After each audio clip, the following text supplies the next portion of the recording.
The following is a production of God Sounds Incorporated.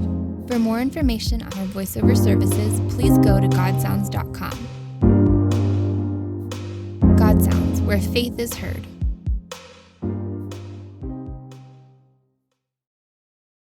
There was a notable character in the town in which I lived who was known as the worst man in the town.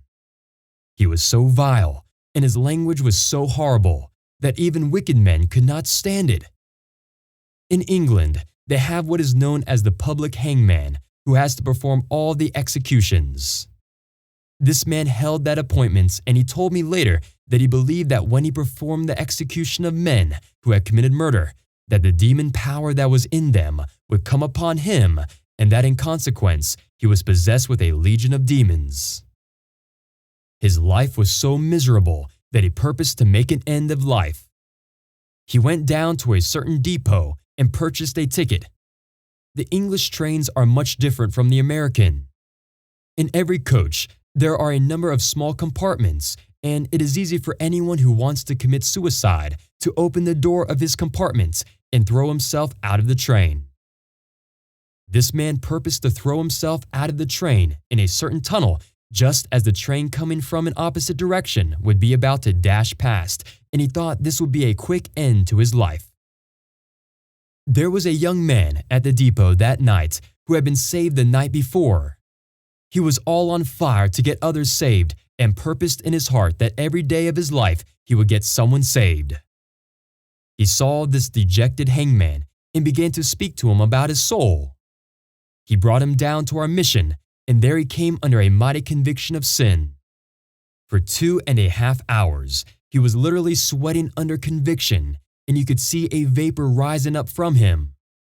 At the end of 2.5 hours, he was graciously saved. I said, "Lord, tell me what to do." The Lord said, "Don't leave him.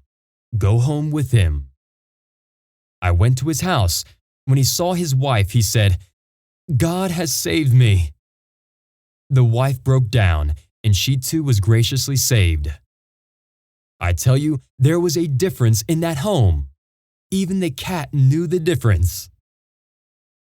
There were 2 sons in that house, and one of them said to his mother, "Mother, what is up in our house? It was never like this before. It is so peaceful. What is it?" She told him, "Father has been saved." The other son was struck with the same thing. I took this man to many special services, and the power of God was on him for many days. He would give his testimony, and as he grew in grace, he desired to preach the gospel. He became an evangelist, and hundreds were brought to a saving knowledge of the Lord Jesus Christ through his ministry.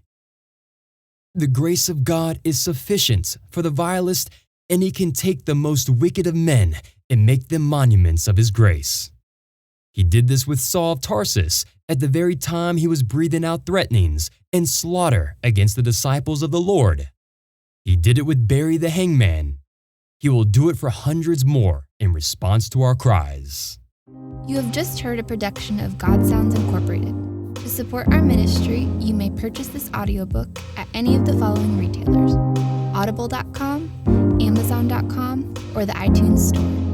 You may also sow into our ministry with a financial gift at patreon.com/godsounds.